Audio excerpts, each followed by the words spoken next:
Welcome everyone to The Deep Dive. Today, we're tackling something really different. It's a deep dive into this uh, newly launched, very unconventional Hall of Fame. Yeah, forget your usual sports heroes or music legends. This one plays by a whole different rule book. Exactly. So our mission today is basically to unpack the, let's say, very particular and sometimes, pretty controversial rules for getting into something called the This Is Not a Crime Hall of Fame. And our source for this is an audio clip. It's from someone who's apparently been tracking these specific kinds of stories for years. Right. And what's really key here, I think, is that the source presents this uh, really distinct, often kind of surprising take on these cases. It's not just reporting facts. No, not at all. It's about how the source reinterprets the outcomes to fit their own Hall of Fame standard. And that standard often, clashes pretty hard with the actual legal rulings. Definitely. So this Hall of Fame is starting out with 5 initial members. Right. One's actually a duo, which is interesting. Yeah, and the sources rank them too. It's a solid exclusive list. They make a point of saying no participation trophies here. Okay, so let's get into it. We'll go through the rankings starting at number 5 and try to understand, the source's unique angle on each one. All right. So kicking things off at number 5, we've got Sarah Folks. She was a 28-year-old biology teacher from Lockhart, Texas, arrested back in March 2017. Yeah, Texas. And the source says she was arrested for alleged sexual content with the intent to arouse or gratify the sexual desire of a student who was 17. Yeah, the source makes a point about the age 17, older side for a minor. And a key thing for the source's criteria is their claim that, quote, nothing actually happened. Meaning no penetration. Right. They argue it would have been spelled out if it had. And that distinction is, well, it's pretty central to how they define not a crime for their Hall of Fame. And what happened legally? Well, Sarah Folks pled guilty. Her deal was under review for 4 years probation plus a fine. Okay. Probation and a fine. So the source sees that outcome. Oh, yeah. They definitely frame that as fitting their not a crime status. Like, see, the punishment wasn't severe enough, so it wasn't really a crime. Gotcha. Now, this is where I think the source's criteria get really specific. Their justification for her induction, it leans heavily on visual evidence. They talk about her mugshot where she's smiling, and they interpret that smile as her being defiant, like, yeah, I was trying to arouse that kid. What you gonna do about it? That's literally their interpretation. Wow. Okay. And there was something else. Yeah, pictures of her in a Playboy bunny costume. The source calls that not normal attire for a teacher, obviously. Right.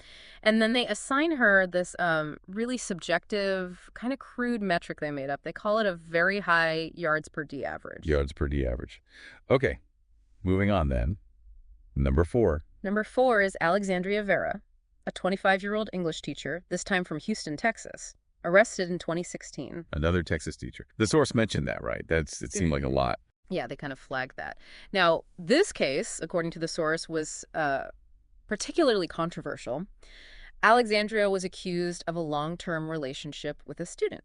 How long-term? Apparently, it started when he was 13, though he was 14 when she got arrested. And here's a big point the source emphasizes. They claim the student's parents actually knew about it. Whoa, okay. If that's true, that's significant. It is. But then there's what the source calls a showstopper, or a flag on the play. The relationship apparently hit a snag when the student allegedly got her pregnant. Pregnant, wow. Yeah, leading to an abortion, according to the source. That's the flag on the play detail for them. Okay, so pregnancy, abortion, but she still makes the Hall of Fame, even though she got sentenced to prison, right? 10 years in prison, yeah. Sentenced January 13, 2017. But despite all that, the force says, yep, she belongs in their Hall of Fame. And the justification is? Again, overwhelming visual evidence in her favor. That's their reason. Just based on appearance again? Pretty much, although they do criticize her for the pregnancy part. They say, that's on you, basically implying she should have known better, given her, well, they use that explicit term again, her MVP level yards per D average. Right, suggesting experience. Yeah. And they also express some amazement at the young man's fertility in the situation. So it's clear the source's criteria just don't really track with legal outcomes or even some of the more serious details. Okay. Number 3 then. Who's next? Number 3 is Stephanie Peterson. She was a 27-year-old science teacher from New Smyrna Beach, Florida, arrested March 2018. Okay, Florida this time. What are the details here? Source says she had sex with a 14-year-old student and also sent inappropriate pictures. Right. But interestingly, the source calls this case not nearly as controversial as the last one. Less controversial. Why? Their logic is, well, the student was 14, which they see as better than 13, and also, thankfully, no pregnancies this time. So those factors make it less severe in their specific view. Even though she still pled guilty and was facing prison time. Yeah, between 5 and 10 years. The source kind of guesses it'll be closer to 5 because they see it as less serious than Alexandria Vera's case. Okay. But the Hall of Fame justification, let me guess. Got it. The visual evidence just simply outweighs all the negatives of this case. That's the quote. It's just consistently about appearance trumping everything else for this source. Seems to be the primary criterion, yeah. Their definition of not a crime seems heavily weighted by subjective looks. All right, number 2. This one was the duo, right? That's right. What the source calls a 2-for-1 special. Shelley Dren, who is 34, and Rachel Respis, who is 25. Both teachers from DeStrand, Louisiana, arrested in 2014. Louisiana. Yeah. And the alleged incident. A threesome involving a 16-year-old student? Wow. Okay. Yeah. The source expresses, total amazement. They talk about how difficult it must have been to pull off something like that with 2 teachers, calls it insane, highlights the supposed low probability. Right. And the source had an assessment of them individually versus together. Right. They did. They claimed neither one would have made the cut on her own. Rachel, quote, just don't have what it takes. And Shelley had some potential. But when you combine them, the source says they are first team all D. Another one of those explicit subjective ratings. Right. So the combined effect in the source's view. Yeah. How do they say it supposedly happened? The source claims Shelley initiated things with the student first. Then, using some pretty graphic language, implies Shelley sampled the goods, so to speak, and then brought Rachel into it. Okay. And the legal outcome here was different. Very different. Charges were dropped for both of them. Dropped entirely. Yep. Which leads the source to declare, literally, this was not a crime. That outcome really cemented their spot for the source. Okay. Literally not a crime in the legal sense that time. Interesting. So that brings us to number 1, the goatee, according to the source. The goatee, yeah.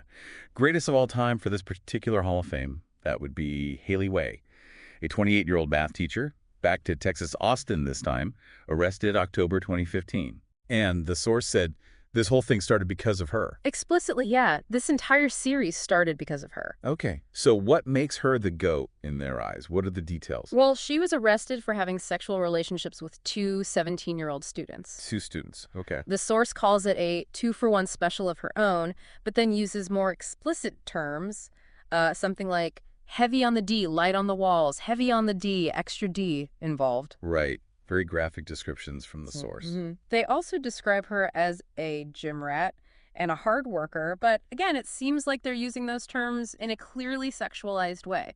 And the legal outcome for her, that must be key to the GOAT status. Absolutely. She pled guilty, but her sentence was 10 years of probation. Just probation. For relationships with 2 students. Yeah, which the source calls not really much of a punishment at all. And so that lack of prison time. Exactly. That further cements her GOAT status because clearly it was not a crime as the judge has already ruled. That's the source's direct take. And of course, they mention her high yards per D average again. Of course. It really does seem like that case with the probation outcome is the cornerstone for this whole not a crime concept for the source. It seems that way. And based on all these cases, the source then draws this general conclusion about age. What's that? They basically say that age really must be the determining factor. And they even offer this sort of bizarre advice to future teachers. Advice? Yeah, if you're looking for prospects, you should wait until they're at least 16 to avoid jail. It really shows their specific and frankly troubling interpretation of legal risk based only on these few examples. Wow. Okay, so that's the rank list. But you mentioned there was something else, an addendum. Right, yeah, a really crucial addendum because you, the listener, might be thinking about that one really famous hot teacher mugshot, the one that went super viral a while back. Oh, yeah, I know the one you mean. It's everywhere. Why wasn't that picture in the source's video? Well, here's the twist. According to the source's research, that picture, it's basically fake news in a way. Fake. How so? The woman in the picture was arrested, yes. But she is not the teacher, Nicole Winberry, that the photo has been attached to in all those viral stories. They're 2 different people. Seriously? So someone just slapped that picture onto a different story? That's what the source concludes, yeah. Someone just decided to troll or be funny.